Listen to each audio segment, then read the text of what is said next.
রাধে রাধে, নমস্কার।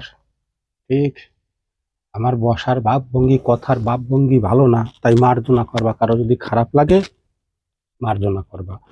তাই কাহানিটা হচ্ছে কি, জগতে অনেক আছে, অনেক পাইছি। যখন পাইছি তখন এইসব বিদ্যা আমার কাছে ছিল না। ঠিক আছে, এখন বিদ্যা আছে। এখন তো ঠিক আছে, ফিট আছে। বিদ্যা হচ্ছে কি, দেখো, অনেক আছে।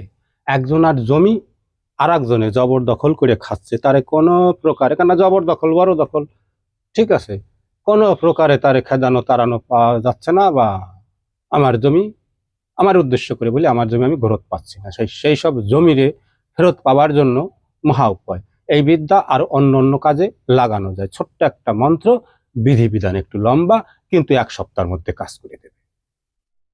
বেদখল জমি আমার নিজের, কেনা সম্পত্তি, আমার কাছে কাগজপত্র সব আছে। আর একজনে দখল করে খাচ্ছে, সেই জমি আমি ফেরত পাচ্ছি না কোনো উপায়। বছরের পর বছর থানা কোর্ট করতে করতে জিন্দেগি তামাতাম। হ্যাঁ, হরে কৃষ্ণ, হরি বলে যাচ্ছে। এই হরি বলের সমাপ্তি করার জন্য মহা মন্ত্র ও উপায় প্রয়োগ বিধি বলতেছি, শোনো। মন্ত্র ছোট আছে, কি করতে হবে প্রথমে শোনো। মন্ত্র উপরে সাইডে সব জায়গায় দেয়া থাকবে, দেখে নেবা। প্রয়োগ বিধি হচ্ছে, যে জমি তোমার বেদখল আছে, সেই জমির 4 কোণার থেকে 4 মুঠ মাটি আনবা শনি মঙ্গলবারে। 4 মুঠ মাটি যখন 4 কোণার থেকে তোলবা, নিঃশ্বাস যেন অবশ্যই বন্ধ থাকে, তোমার উদ্দেশ্য যেন স্মরণে থাকে। ঠিক আছে, গেল। এরপরে যাবা কোথায়? শ্মশানে, শীতের পরে। আরে শীতে মানুষ যে জায়গা পোড়ায়, ওই জায়গার থেকে 4 মুঠ মাটি তুলবা, আরে ময়লা মাটি জড়াইয়ে, শনি মঙ্গলবারে, ওই আগের বিধানে। তারপরে যাবা কোথায়? নদীতে। 3 নদীর ময়লা মাটি কোলে পাওয়া যায়, ময়লা মাটি 3 মুঠ আনবা। আনা হয়ে গেল। এবার 3 জায়গার মাটি জোগাড় হয়ে গেল। 1 টুকরো মানুষের হাড় লাগবে। ঠিক আছে, হাড় টুকরো কি করবা? মানুষের আর একটু বেশি লাগবে, কেন আর একটু কলম বানাতে হবে। ওই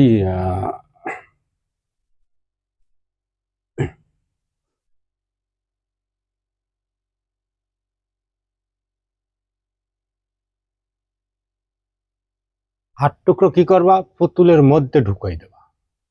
পুতুল বানানো হয়ে গেছে, পুতুলটা একটু বড় সড়ো বানাবা। ঠিক আছে, পুতুলটা একটু বড় সড়ো বানাবা। আর যদি 4D বানাতে পারো, ঠিক, তাহলে তো বেস্ট। একটাই কাজ করে, 4D পদ্ধতি দেয় না, যদি পারো করিয়ে নিও। 4 টুকরো হাল লাগবে, তাহলে পুতুলের মধ্যে ঢুকাই দিলে এবার পুতুলটা রোদে শুকাবা। ঠিক আছে, রোদে শুকাই গেল, ভালো করে শুকাই নেবা। শুকাই গেল, এবার অমাবস্যার দিনের জন্য অপেক্ষা করো। গিরগিটি অর্থাৎ টিকটিকি, টিকটিকি ধরবা, মারবা, রক্ত নেবা। ঠিক, রক্ত নিয়ে ওই পুতুলের উপরে, ওই যে হাড়, মানুষের হাড়, ওই দিয়ে ভালো করে রক্ত দিয়ে যে জমি দখল করে বসে রয়েছে তার নাম লেখো। ঠিক আছে, নাম লেখার পরে রেডি হয়ে গেল, তোমার নাম লেখা হয়ে গেল। তারপরে এই যে মন্ত্র দেখলে, ওই মন্ত্রে 108 বার, এটা কিন্তু কোনো নাম ঠাম কিছু নাই, খালি ওই জায়গা নামটা লিখে দেবা যে তোমার জমি দখল করেছে পুতুলের মাথার পরে।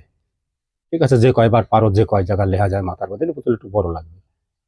দুইজন যদি থাকে শত্রু, যে দুইজনে দখল করছে কি 5 জনে দখল করেছে, নাম লিখতে হবে, সেভাবে পুতুলটা বানাবা। ঠিক আছে, এবার রেডি হয়ে গেল। আমাবস্যার রাত্রে ওই জমিতে যাইয়ে, ঠিক আছে, আর নৈতিক কোণে বার্না জমির মাঝখানে পুঁতি দিয়েছো।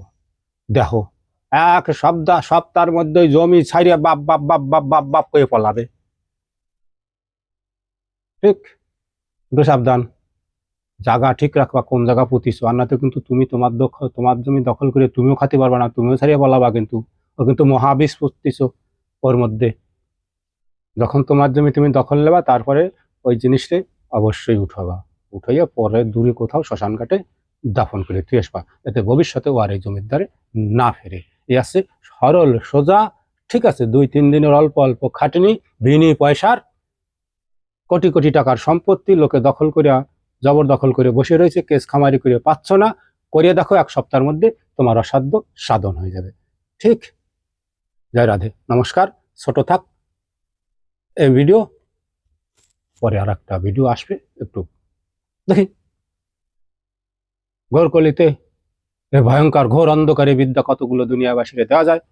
আশায় থাকো, ভালোবাসা দিও, দিতে যাব।